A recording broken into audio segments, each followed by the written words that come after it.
Welcome from Autism Accreditation. We've put these slides together to help you get the most out of your assessment process. What is the purpose of my assessment? The assessment helps you to identify what you are doing well and what could be improved in relation to how you support autistic people. It also provides evidence for our committee to give you an award at either an aspiring, accredited or an advanced level. When is my assessment? If you have booked an assessment, then you should have received confirmation email from the accreditation admin team. You can check with us if you're not sure, or if you want to reschedule a postponed assessment or start a new booking. Please be aware we need 6 months' notice in order to plan these in. We recommend that you have an assessment every 3 years, and we'll send you a reminder of this nearer to the date. What key questions will be addressed? During the assessment, the key areas that the lead assessor and team will look at cover things such as what key approaches are used to develop autistic people's social communication and independence, to address sensory issues and promote emotional regulation and well-being. They will also look into how your staff are trained and supported in carrying out these approaches. Crucially, they will also look at how person-centred plans are created and reviewed, and what outcomes do each of the people you support achieve. They will also look at what do those who are supported think about how well your staff work with them and understand their autism. This will be done through discussion, where appropriate, and also through a confidential questionnaire. What evidence will be considered? A variety of evidence will be considered throughout the process, and this you can timetable in with your advisor or lead assessor. Things that will be included in this are looking at individual support plans and case studies around specific people that you support. There will be interviews with key stakeholders such as family members, autistic people, or other key staff members who may lead on a certain area or also provide a very specific type of support to those people. Mainly, there will be observations of practice. These will be timetabled in and agreed with you prior to the assessment. Also, an online survey, which will be confidential, will be sent out to all family members and autistic people where appropriate prior to the assessment. The data for this is gathered separately and will be presented to you at the end of the assessment. They will also look at how your autism-specific development of your staff is implemented through induction and also ongoing throughout their career with you. What paperwork should I send before the assessment? There's a variety of paperwork that you can provide to the accreditation team prior to the assessment to help them prepare for coming in to visit. These will include your Autism Accreditation Action Plan based on the self-audit that you've been working on since your registration. If you have a service prospectus or a brochure, this too can provide useful information to the team that are coming in. You can provide key policies related to the provision for autistic people. This can include things such as policies specific to autism or areas around communication, sensory issues, independence, well-being, behaviour, or how you assess their needs, and so on. Currently, during the COVID-19 situation, if you have guidance for your visitors specific to your provision regarding social distancing and hygiene procedures, or a service-specific risk assessment, we would appreciate that you share this with us too at this time. Also, that you will be given an advanced award application form as part of your pre-assessment documentation, and if you wish to be considered for this, then you should complete it and return it with your pre-assessment documentation. How are surveys carried out? You will be emailed a letter which contains links to a specific service for your provision and information about who you should ask to complete it. Accreditation does not contact autistic people or their families directly, so it is your responsibility to make sure that people are told about the surveys and are sent the link, according to the guidance in the letter. Please keep a record of how you have interacted and requested this information, as your lead assessor may ask you for this. Can I talk to my advisor before my assessment? The answer to this is yes. While COVID-19 is prevalent, a pre-assessment meeting will be offered to you online or via the telephone.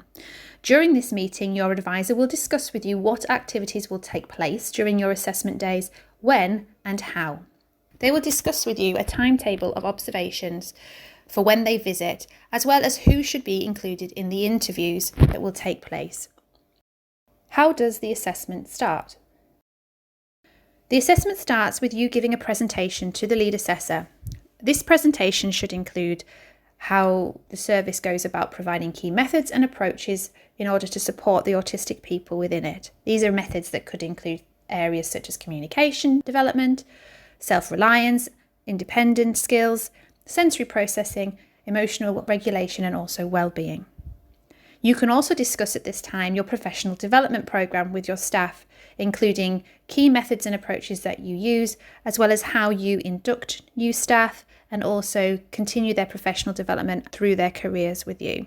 The advisor will also ask about how you create and review person-centered plans of support.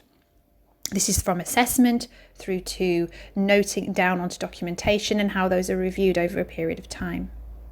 You will also have an opportunity during this presentation to detail how you consult with those that you support and how you also work in the wider community. You can also, during the presentation, express what you feel your overall strengths are in supporting autistic people and where you see your next steps might be. Please note that during COVID-19, you will be required to give this presentation online.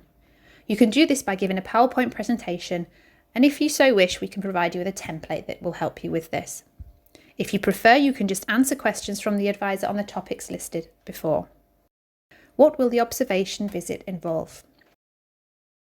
During the COVID-19 situation, visits will only consist of observation sessions, each of which, if indoors, should not last longer than 15 minutes with social distancing maintained. A balance needs to be reached between the advisor not needing to come into contact with too many people and then them also being able to gain insight into the range of activities on offer and how support might differ according to individual strengths and challenges. Observations in the community can provide valuable insights into your practice, and during the COVID-19 situation can also have the added advantage because they can take place for longer, if outdoors, or in a larger space where good social distancing can also be maintained. Try to think creatively about how you can show how people are supported in activities or environments which are not observed. So, for example, you can provide us with documentation, photos, videos of the support taking place, and other manners of media. How should I prepare staff to be observed? Observations of practice will focus on how each autistic person is supported in their social communication and interaction, how they're developing problem-solving skills and self-reliance. A note will also be taken of how the emotional well-being of the autistic person is enhanced and sensory issues are addressed. We can send you a copy of the observation checklist to share with you if you wish. Staff should make a folder available to the observer which includes a description of the observed activity, expected outcomes, and the latest support plans for the autistic people in the session. To minimise the risk of infection, the folder should be made of paper rather than a shiny plastic. Staff should aim to behave in the same way as they would if the observer was not there. They should avoid doing anything differently, and if an issue occurs, they should behave calmly and in line with established procedures and protocols. If staff believe that the presence of an observer is having a detrimental impact on the well-being or dignity of an autistic person, then the observer can be asked to leave. Warn staff that the advisor will not be able to give them individual feedback on how their session went or to provide advice about how to support an individual. What interviews should I arrange? During COVID-19, interviews should be conducted using phone or webcam. Advisors will use Microsoft Teams for assessment meetings and interviews as it is considered by the National Autistic Society as a secure platform. You will need to timetable interviews by the advisor with staff who work directly with autistic people to find out about what training and support they have received, staff who have responsibilities for delivering particular methods or approaches, staff with particular responsibilities for setting targets and monitoring progress for individual autistic people. There is only a limited time available to carry out interviews, so please be selective and think about who would be the best person to inform or answer key questions. Staff can be interviewed in small groups as they can be highly productive and an effective use of time. These can be grouped around specific topics such as professional development or therapeutic approaches. Provide a brief description of the role of the person being interviewed in relationship to the provision for autistic people. Discuss with the advisor the feasibility and value of including interviews with autistic people using a webcam or phone. Autistic people should not be interviewed on their own. People being interviewed should not record the interview. However, the advisor may wish to record the session to help them write the report, but only with your agreement. Recordings will only be used to write the report, stored securely and deleted after the report has been written. What paperwork will the advisor need to see? The advisor will need to review a sample of person-centred plans. Normally, they can do this during a visit, but in order to reduce time spent on site, we ask for you to email them. All reasonable steps will be taken to keep emailed documents confidentially stored, and they will be deleted once the report has been completed. However, copies with personal details removed are acceptable. Depending on the size of your provision, a sample will normally be around 10 to 15 plans representing a cross-section, so for example, different school year groups from different residential properties, and so on. The advisor may ask for you to send more plans following the initial sample. We are also asking you to send us case studies describing before and after effects of the support you have provided on individuals or the impact of a particular initiative or project. We have produced additional guidance to help you in creating case studies, including templates. If you are applying for advanced status, case studies are mandatory and for other provisions are recommended. The advisor will have access to documents you submitted to the accreditation admin team, including your action plan and key policy documents. You should also send them documents related to autism-specific professional development, such as a training matrix or a competency framework. You may also provide the advisor with summative, qualitative and quantitative data that shows outcomes achieved by the school or service in relation to autistic people. Other documents that relate to autistic provisions could also be made available, but please do not expect the advisor to read through them all. You need to be selective or provide a summary of key points from documents, or otherwise documents will be left unread and important evidence may be missed. How will the assessment end? At the end of the assessment, the advisor will arrange an online meeting to give you verbal feedback. The advisor will feed back on what the service does well and what it could consider developing further. The advisor will also summarise findings from the surveys conducted from autistic people, their families and external professionals. The advisor cannot comment on whether you have met the criteria for aspiring, accredited or advanced status, as this is the decision of the accreditation committee. What happens next?